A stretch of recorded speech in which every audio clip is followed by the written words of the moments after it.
तथा शिष्यं श्रीशङ्कराचार्यमथास्य पद्मपाणिं च हस्तामलकं च शिष्यं तन्त्रोटकं वार्तिककारण्यं अस्मद्गुरुं सन्ततमानतोऽस्मि। श्रुते स्मृते पुराणानाम् आलयं करुणालयं नमामि भगवत्पादं शङ्करं लोकशङ्करं शङ्कराचार्यं केशवं बादरायणं सूत्रभाष्यकृतो वन्दे भगवन्तो पुनः ईश्वरो ब्रह्मेति मूर्तिभेदविभागिने व्योमव्याप्तदेहाय दक्षिणामूर्तये नमः। ॐ आयामेकां लोकशुक्लकृष्णां बभीव्रजासृजमानां नमामः। अजायेतां जुषमाणां भजन्ते यत्रायेनां बुद्धभगवान् नमस्ताम्। कपिलाय महामुनये मुनये शिशाय तस्य शास्त्रे पञ्चशिखाय तदेश्वर कृष्णाय ते नमस्यामः। दुःखतया विघाता जिज्ञासा तदपघातके हेतौ दृष्टे सा पार्था चेन्नैकान्तात्यन्ततो भावात्। सांख्य तत्व कौमुदी का अर्थात श्री कृष्ण ईश्वर कृष्ण प्रणीत सांख्य कारिका और उसके ऊपर विरचित वाचस्पति मिश्रकृत जो तत्व कौमुदी है उसका हम विचार कर रहे थे। इसमें प्रथम श्लोक में और द्वितीय श्लोक में इस ग्रंथ विषयक जो जिज्ञासा है उसकी सफलता बताई, क्योंकि इस ग्रंथ में जिज्ञासा होगी। लौकिक उपाय हो अथवा अलौकिक उपाय हो, दोनों भी उपायों को देखें तो भी दोनों भी लौकिक अथवा वैदिक, इन दोनों भी उपायों की अपेक्षा से ज्ञानरूप उपाय श्रेष्ठ है, क्योंकि जो दोनों उपाय थे उन दोनों उपाय से जो फल मिलता है, दोनों उपायों के से मिलने वाला फल कैसा है कि एकांतिक नहीं है और आत्यंतिक नहीं है, लेकिन इस ज्ञानरूप उपाय से जो फल मिलने वाला है वह एकांतिक और आत्यंतिक है, इसलिए यही उपाय श्रेष्ठ बताया गया। तीसरी कारिका में संक्षेप से पूरे इस ग्रंथ का सारांश बताया। मूल प्रकृतिर्महदाद्या प्रकृति विकृतयः सप्त षोडशतस्तु विकारो न प्रकृतिर न विकृति पुरुषः। इसके द्वारा सब ग्रंथ का संक्षेप कथन किया। तत्पश्चात आगे चतुर्थ कारिका में ये कोई भी प्रमेय की सिद्धि प्रमाण के बिना होती नहीं, इसलिए प्रमाणों का निरूपण करने के लिए एक सामान्य प्रमाणों का लक्षण किया। यहाँ पर बताया दृष्टम अनुमानमाप्तवचनम सर्व प्रमाण सिद्धत्वात् त्रिविधम प्रमाणमिष्टम प्रमेय सिद्धे प्रमाणादि। इस कारिका के द्वारा तीन प्रकार के प्रमाण है ऐसा लक्षण किया गया। पुनः पंचम कारिका आई। पंचम कारिका में बताया गया कि प्रतिविषयाध्यवसायम दृष्टम अनुमानमाप्तवचनम तल लिंगलिंगी पूर्वकम आप्तश्रुति प्राप्तवचनम तु। इस कारिका के द्वारा जो अपने तीन प्रमाण इष्ट है उन्हीं तीनों प्रमाणों का यहाँ पर लक्षण किया गया। प्रतिविषयाध्यवसायो दृष्टम, यह प्रत्यक्ष का लक्षण हुआ। द्वितीय लक्षण उसके बाद प्रत्यक्ष प्रमाण के पश्चात अनुमान प्रमाण है, यह ग्रंथकार ने सिद्ध किया। सिद्ध करने के बाद आगे कहते इसलिए अब एक अतिरिक्त अनुमान प्रमाण है तो उसका भी लक्षण करना चाहिए। देख लेते इसको पुनः। तत्र प्रत्यक्ष कार्यत्वात् अनुमानम प्रत्यक्षानंतरम लक्षणीयम। तत्र अर्थात ये अनुमान प्रमाण युक्ति से स्वीकार करने योग्य है, ऐसा सिद्ध किए जाने पर क्या वह प्रत्यक्ष कार्यत्वात् प्रत्यक्ष प्रमाण का कार्य होने से अनुमान किसका कार्य है? प्रत्यक्ष प्रमाण का अनुमान प्रमाण कार्य होने से प्रत्यक्षानंतरम लक्षणीयम, प्रत्यक्ष के बाद अनुमान का भी लक्षण करना चाहिए। अब तत्रापि अनुमान प्रमाण का लक्षण करना चाहिए, अर्थात अनुमान प्रमाण निरूपण करने योग्य होने पर भी सामान्य लक्षण पूर्वक ही विशेष लक्षण होता है। कैसा होता है? सामान्य लक्षण पूर्वक विशेष लक्षण किया जाता है। सामान्य लक्षण ही ज्ञात नहीं है तो उसका विशेष लक्षण भी नहीं कर सकते, इसलिए कहा सामान्य लक्षण पूर्वकत्वात् विशेष लक्षणस्य इति अनुमान सामान्यम तावत् लक्षयति। विशेष लक्षणस्य अर्थात विशेष लक्षण सामान्य लक्षण पूर्वक होने से अनुमान सामान्यम तावत् का अर्थ है आदौ अनुमान सामान्यम लक्ष्यति। आरंभ में अनुमान सामान्य का लक्षण करते हैं। वह क्या लक्षण है? लिखा तल्लिंग लिंगी पूर्वकम। अब ये अनुमान अर्थात अनुमिति, वह अनुमान लिंगी पूर्वक होता है। अब लिंग क्या चीज है? तो ग्रंथकार ने स्वयं लिखा लिंगम व्याप्यम। लिंग क्या है? अच्छा, लिंगी से क्या लिया? लिंगी व्यापकम। यहाँ पर ये लिंग और लिंगी, इनका लिंग अर्थात व्याप्य, लिंगी अर्थात व्यापक। अब ये जो व्याप्य बताया गया उसी का ही विशेष लक्षण करने जा रहे हैं। क्या है व्याप्य? व्याप्य का निष्कृष्ट परिष्कृत लक्षण कहते हैं शंकित समारोपितोपाधि निराकरणेन वस्तु स्वभाव प्रतिबद्धम व्याप्यम। क्या बताया? बताइए पुनः।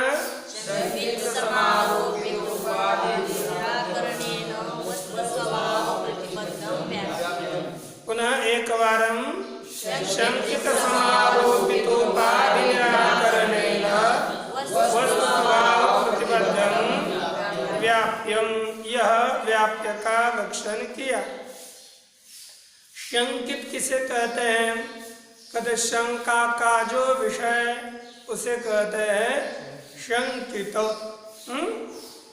दूसरा समारोपित अर्थात सम्यक रीति से आरोपितत्वेन निश्चित लिखा, अर्थात सम्यक रीति से आरोपित, जैसे पर्वतो वन्यमान नवा।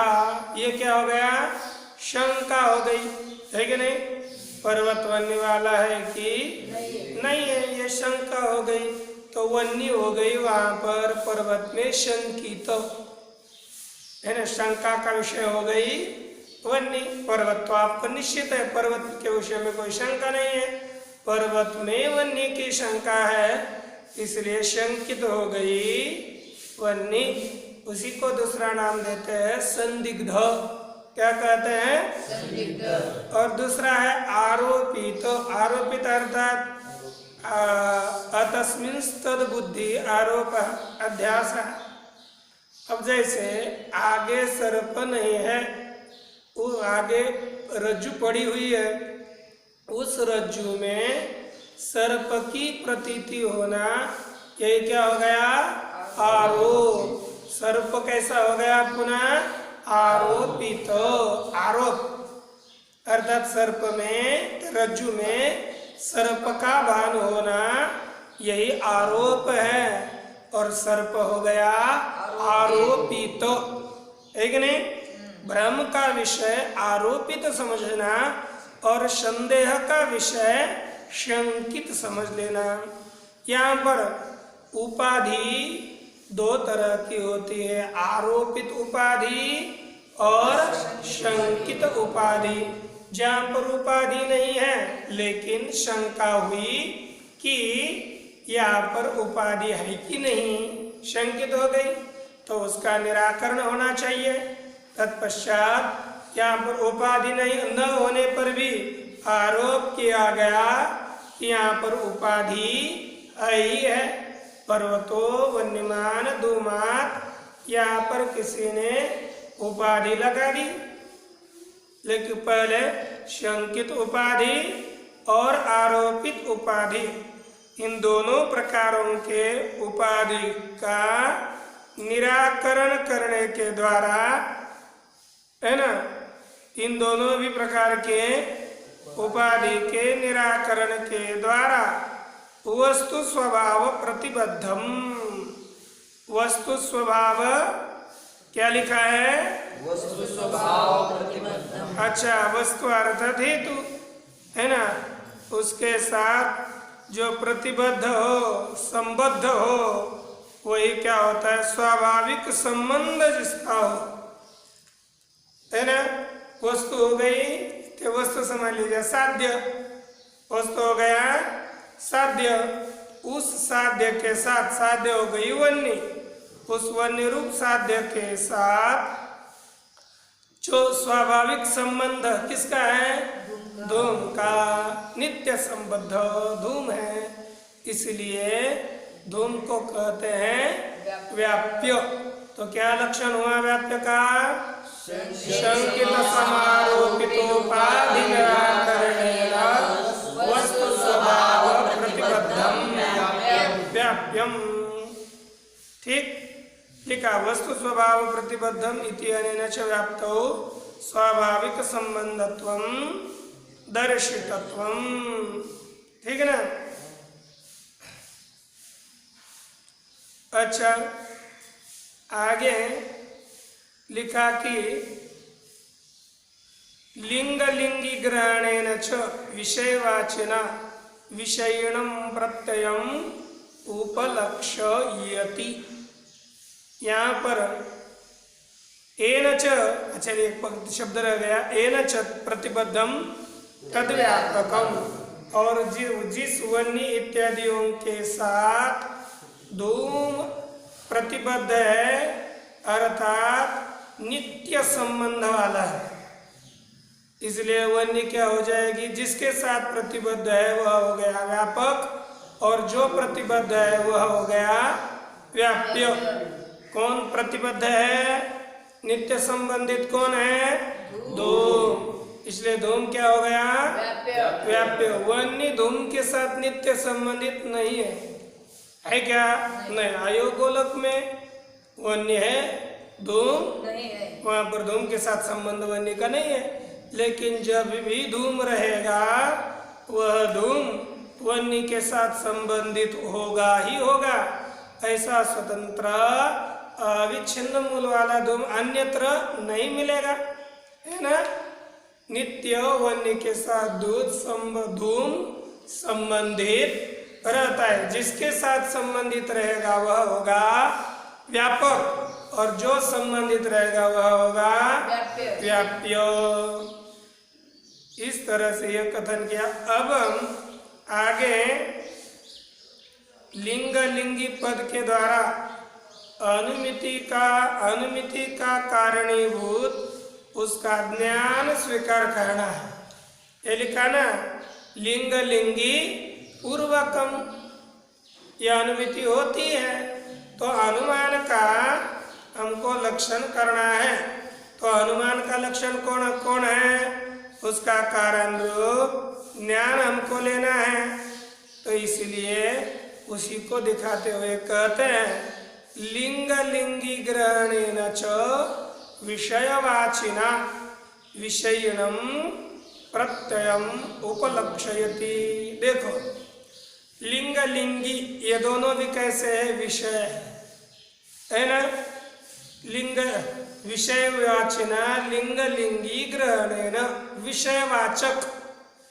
विषय जैसे लिंग किसका वाचक है, हेतु का।